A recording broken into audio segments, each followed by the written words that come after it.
Alright, so welcome back everybody. So for this video I'm going to show you guys how to play the Empires of the Void 2. Now this is a very big game. It's very big. I'll show you. So there's a lot going on in this game.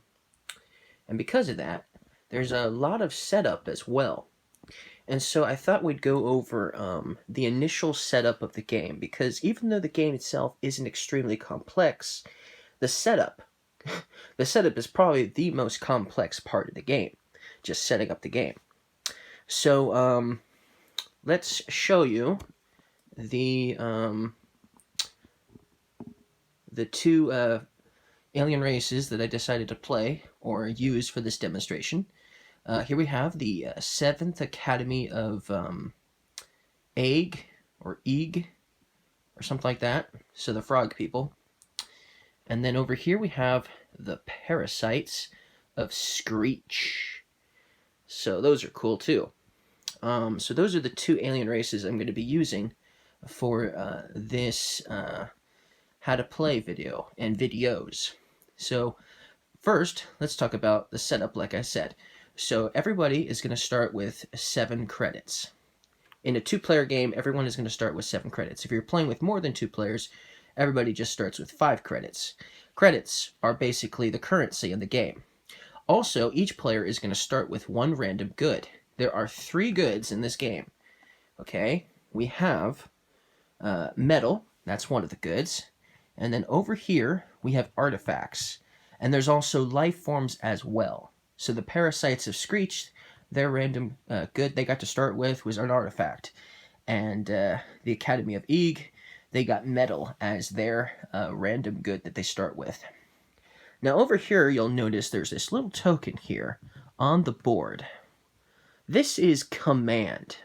When you're playing with more than 2 players, you will not have this token here. Each game would only have 3 command. And then as you build buildings, and I'm kind of getting ahead of myself here, but as you build academies, you would unlock more command. Okay? So we'll talk about these buildings later. But you will start with 4 command, however. If you're playing a 2-player game, you're going to have 4 command. What is command? Well, command it does a lot of different things in this game. The main thing, though, is every time you move your spaceship around, whether it's to a simple little spot in space, so an empty part of space, to an uninhabited planet, to an inhabited planet, or to some hazardous location in space, or just any other location for that matter, every time you move your ship or your group of spaceships, whether it be the world ship or one of your other spaceships called the star sloops, regardless, every time you move, it's going to cost 1 command to do so. So if this cube here, which indicates how much command you're using, ends up over here at the last spot, it means you can no longer move. And there are lots of other things you can use with command. So if you're out of command, you're going to have to take an action called refresh to refresh all of your command. And we'll talk about refresh later. But so command is definitely something that you're going to be using in this game. And to complete certain missions, perhaps, you're going to need command as well. So refreshing is something you're definitely going to want to do from time to time, for sure. But we'll talk about that later. But that's what that token is for, okay? Everybody is also going to start here on their player boards with 4 academies, 4 bases, and 4 cities, okay? Now, what they do, some of these things, they don't really do anything in particular, but they unlock more stuff, more potential for what you can do, what you're allowed to do. So that's, we'll talk about that later, though. Another thing that we'll talk about now for this setup is each inhabited world. So every planet that has an alien race that lives there, you're going to put a random good face down in orbit. You'll see there's this little planet symbol here on the planet. That means this is in orbit. And this is a different space over here. This is if you land on the planet. You're going to put a random good face up on the planet's surface. Okay, there's a difference between being in orbit and being on the planet itself. We'll talk about that later. But you're going to put one of each. You're going to put one face up, one face down for each inhabited world. And then for every uninhabited world, so these smaller planets here, you're going to place one of these goods face down on each one. And then there's also these special little tokens here as well. Actually, let me look them up and make sure I got exactly what they're called. Hold on. Explore tokens. So the explore tokens are going to go here on these uninhabited worlds as well. Okay? So they will go randomly face down, and there's lots of explore tokens. So you will not be using every explore token, probably. Now, another thing you'll notice is some of these planets, this uninhabited world here, and this inhabited world here, have these giant tokens on them. These are the Sarkeen Regency. This alien race has taken over this world here called Emrock. It's also taken over this uninhabited world as well. And so it is a blockade, if you will. When you're playing, especially when you're playing a two-player game, it limits the places that you can visit in space, because these guys are extremely hard to beat. They're not invincible. You can beat them, but it's very hard to beat them, and we won't go over how hard that is, because frankly, I haven't tried, and I don't want to try. And that's the point. They made them almost invincible to beat. So, and there's not a huge reward if you beat them. Not a huge reward. A little reward, but not. I don't think it's worth it, if you ask me. So because I have very limited space, and because the camera could only fit so much room in the actual camera, I put all of the Sarkeen Regency tokens that I'm supposed to put on the left side of the board, mostly. So Emrock has it, Silist has it, Tenlock, the planet up there, has it, and there are two uninhabited worlds up there. They have those Sarkeen Regency tokens, and then this one does as well. So basically, the focal point of the game is going to be focusing everything over here. We got Sentina, we've got Tanfu, we've got Measle 3, we've got Corlozan, and then up here, this cold, frozen planet is called Arzos. So those are the planets that are inhabited that we'll be visiting quite a bit, because the inhabitants are a lot nicer and easier to defeat than the Sarkeen Regency. That's for sure. So the other three planets are basically off limits, and almost off limits.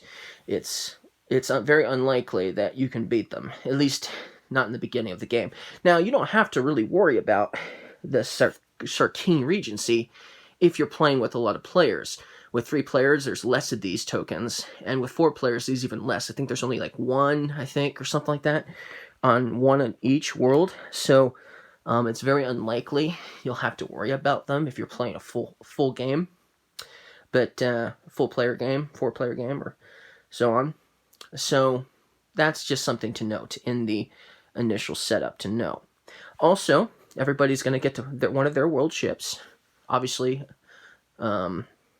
this is for the Academy, 7th Academy of Eeg, and the Parasites of Screech are up here. Also, each player world ship is going to start in on these locations called space nodes, and it's basically just somewhere in the middle of space, nothing much there, just stars basically.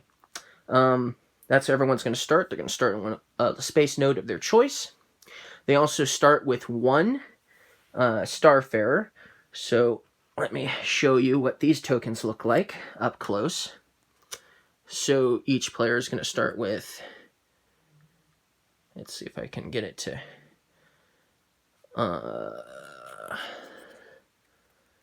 Come on.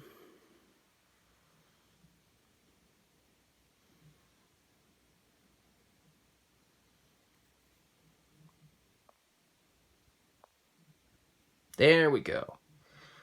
Huh. It takes a while to focus sometimes. So each player is going to start with one of these starfarers. Okay. And each player is going to start with a star sloop. Everyone gets a star sloop, and everyone gets a starfarer. But of course, they're going to look a little different because they're different alien races and alien spaceships and all that jazz. So, we got it to focus up here, but now it's not focusing down there. Let's see here.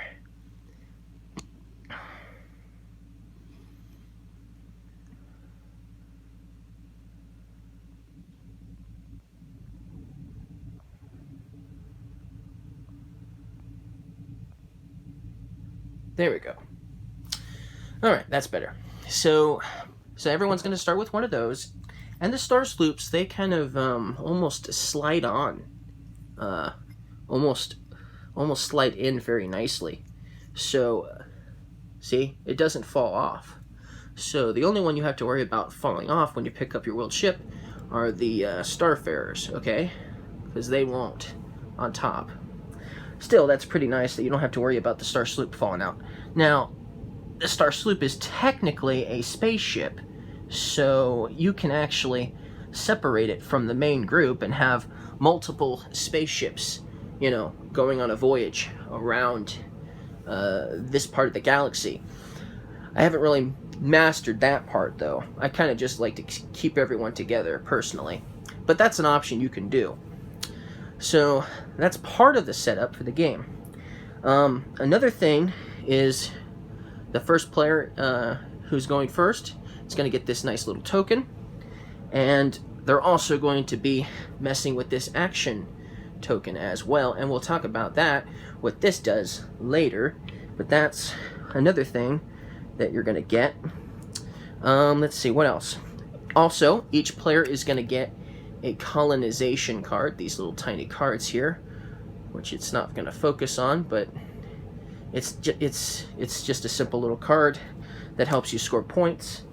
Another thing you're also going to do is there is a bunch of cards, a bunch of cards here.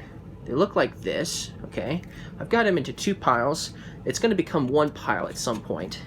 But what you're going to do is you're going to put this scoring card somewhere in the middle of this deck, like so, for the setup, okay? Now, the scoring for this game is kind of interesting. You can score points as you go along on certain things, but many of the things that you will get points, you won't be able to score until that scorecard shows up, okay?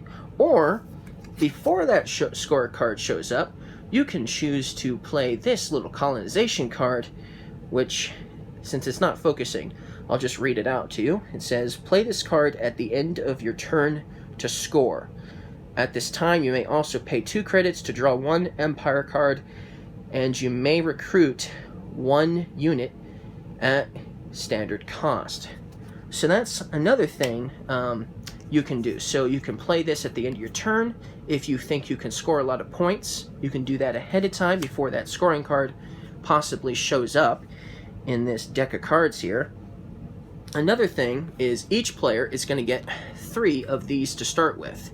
So you're going to get 3, and that's the hand limit. The hand limit is 3, but you can increase the hand limit through a certain way of playing this game. Another thing that's going to happen is there are these event cards here. Each planet that doesn't have a Supreme Regency token on it is going to have an event that might show up at some point, or will show up at some point randomly, and so these event cards here are going to be put into this deck of cards here, and when they show up, they will get activated, the event, and they do a variety of different things, some good, some bad, who knows. There's so many, and there are so many different events to choose from for each planet. So you're not necessarily going to be playing with the same events in every game, because there's like 7 or 8 events per planet, but you're only playing with one event per planet. So now if it's your first game, there is a recommended choice of which events you should play with, depending on which planets you're playing with. Because in this game, even if you don't have access to certain worlds because of the Sarkrean Regency, there are still 2 planets you will not play with in every single game, because there's 8 planets that you can play with in each game, but there's 10 planets altogether. So there's always going to be 2 planets that you're just not going to play with. So that means a lot more events and a lot more variety in the game. So that's another thing that's going to take place as well. So that's also really interesting. So there's that. Okay, so now we talked about all of that. So let's talk about let's talk about moving and attacking in the next video.